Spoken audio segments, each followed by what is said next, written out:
أليسا تذكر الجمهور بالشرشف في أحدث إطلالاتها. سلافة معمار خريجة في أفخم جامعات اللغة الإنجليزية. تكريم اليوتيوبر غيث مروان أخذ منشأ آخر. من هو عريس هيا كرزون؟ أغنية جديدة للفلتانة القديرة سارة جنيد.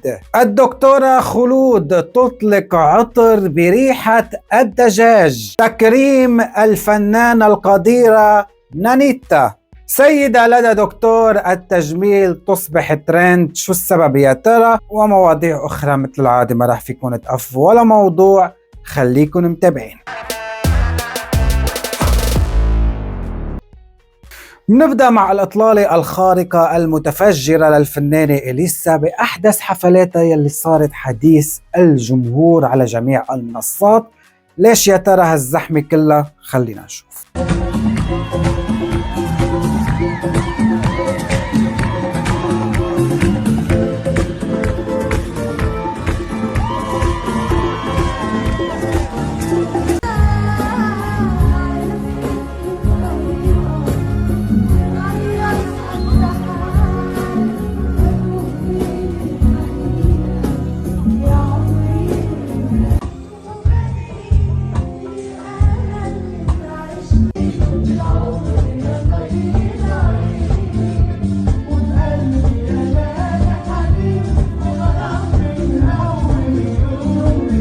أول ما شفتها بهالإطلالة فكرتها منزلة فيديو كليب جديد للأطفال لأغنية بعنوان أنا الملفوفة الخضرة بتزرعني بين الخضرة. يعني أتعس من هيك إطلالة ماني شايف ولا رح شوف. لا، ومن أسبوع كانت عم تحضر العرض أزياء عالمي للمصمم إلي صعب. منيح المشاف إلي صعب إطلالتك، كان عالسريع حطك بالسجن مع إطلاق سراح مشروط بغرامة مادية بمبلغ لا يقدر ولا يحصى. كمحلى الشرشف في بدايات أليسا قدام هالمنشفة اللي لفتها واللي جاي فيها. يعني حتى الأولاد الصغار، البنت الصغيرة لما تجيب باربي وتلف لها الكلينكسي وتعمل لها إياها فستان تطلع معها نتيجة أحلى من هالتلوث البصري يلي شفناه. بمقابلة للممثلة السورية سلافة معمار سألوها عن عرض الأزياء يلي تنظم وكان جوابها لافت للأنصار. ركزوا معي وشوفوا ليش. العرض كان بيطير العقل. اميزنج عن جد. مستوى عالي كتير، تنظيم international level. يعني it was very good. it was amazing. عم تصير الرياض وجهها international. ان شاء الله السنة الجاية لسه بنحضر ايفنتس بليفل لسه اعلى ومور انترناشونال. يعني هذا already it was amazing عن جد.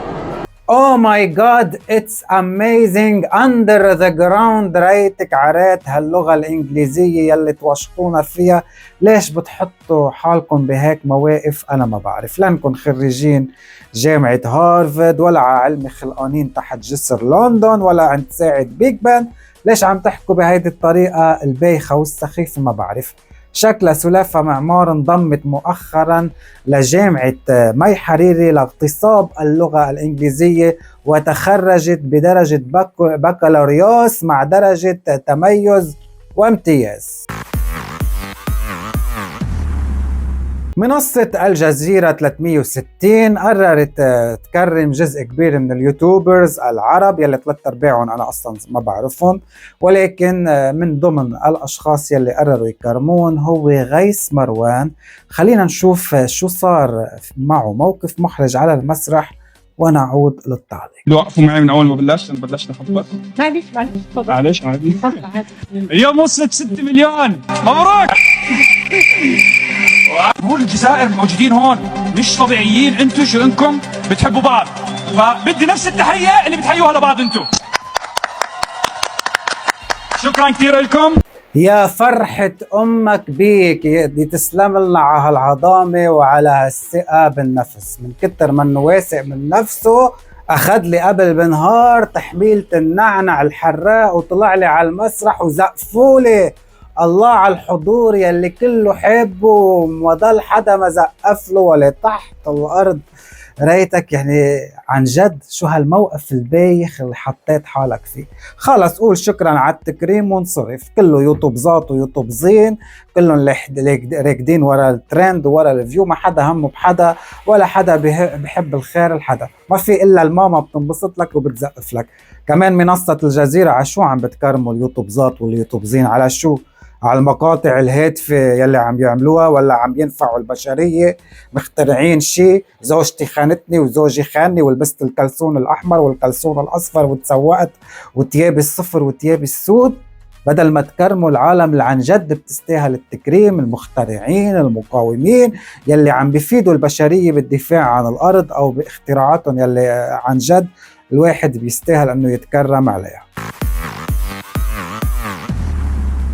واخيرا انجلينا جولي العرب احتفلت بخطوبة اختها هي كرزون. خلينا نشوف مشهد سريع من هيدي الخطوبة ونعود للتعليق.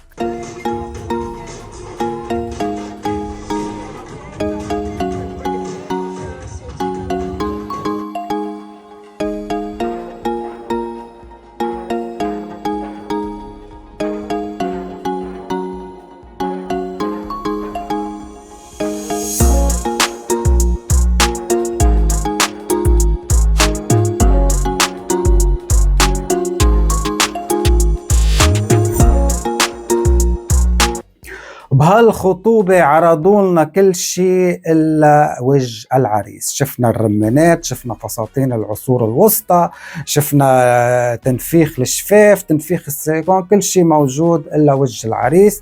وما عم نفهم ليش عم بتخبوه، هل هو يا ترى يعني عميل جاسوس سري بالCIA وممنوع نشوف وجهه، ولا جاي زوجة على ضرة وخايف العريس تشوفه مرته وتدقه قتلة؟ يعني في تصرف غير منطقي يا جماعة. هيدي موضة تخباية العرسان، لأنه أشهار الزواج هو شيء منه باختيار الشخص، هو لازم يعني مفروض على الزوج والزوجة يشهروا زواجهم، بعدين أكيد بخبوا حياتهم الخاصة، ما ينزلوا الصور على السوشيال ميديا، هذا الشيء بنحترمه، بس إنه ما نعرف مين متجوزة، شو مستحي بالحسب والنسب يلي جاي يتصاروا. يعني خلص يا عم طلع وجهك وعليك الأمان، يعني بنعمل لك حماية دولية، ما بده الموضوع هالتخباية كلها.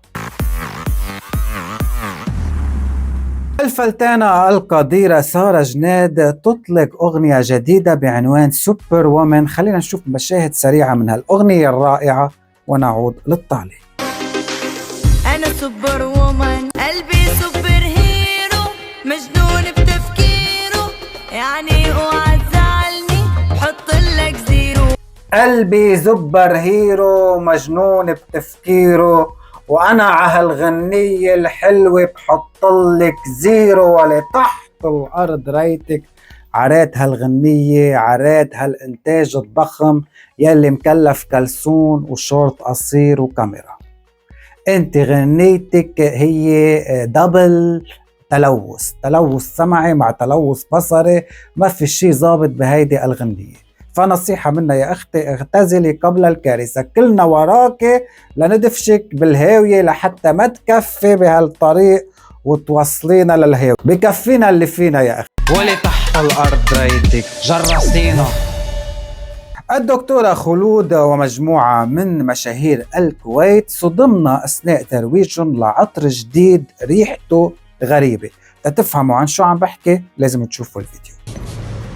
ريحة دياي، ميكس غريب عجيب، ريحة دياي مع الموضوع غريب، والعطر فخم، وقطاوتي مثل ما قلت لكم قاعدين يحوصون حواليني. ريحته فريش، في سي سولت، غريب، نوتة غريب. دياي الانجريدينتس تشيكن برايد كرمز، عطر دياي انا فاهمه نرشه ريحه دياي. ويا جماعه ريحته غريبه، نكهة بهارات، ريحة دياي. اي احد يسوي خلطه مو اي احد يضبطها، جربوها. هلا ييحة دجاج، بكره ييحة صنة، وبعد بكره ييحة فسيخ، ولا تحت الارض راتكم تقعد ست البيت لما بتكون عم تطبخ ما بتخلي شغله ما بتحطها مع الدجاج لحتى ما يطلع زفرة. بتحط غار، بتحط قرفة، بتحط هيل، بتحط حامض، بتحط خل، وبالاخر بيجوا قالوا بيعملوا لي ريحة على ريحة الدجاج. حلو والله تكون بمناسبة او حفلة ويشموا ريحتك وتطلع ريحة الدجاج. بيقولوا عليك قبل بنهار كنت بان الدجاج عم بطلم بيض وجاي خط عسكري بالبيضات على الحفلة يعني شو الواحد بده يحكي. فعلا سامحونا بما فعل السفهاء منا، يعني بعد في ريحة الدجاج والعفطة والصنة ما عملوا لي فيها بارفان وبرودكتس. ولي تحت الأرض ريتك جرستينا. الفلتانة القديرة نانيتا قرروا يكرموها بمصر. خلينا نشوف هالتكريم ليش صار ترند ونعود للتعليق.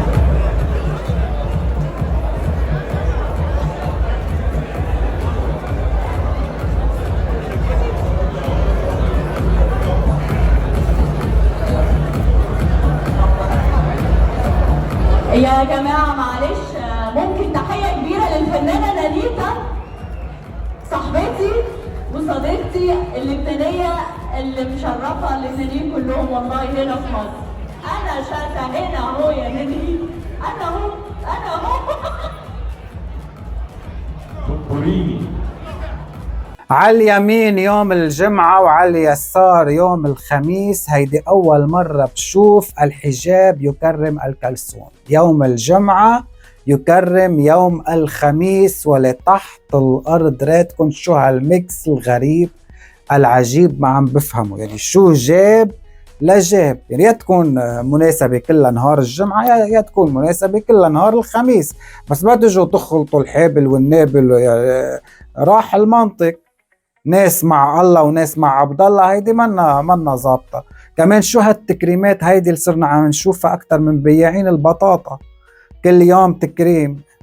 عم بتحسسونا انه هالتكريمات عم تنباع على البسطة. هلا بروح انا وبتكرم جايزة افضل كلسون وجايزة افضل شنتين وجايزة افضل كلسات وستيان.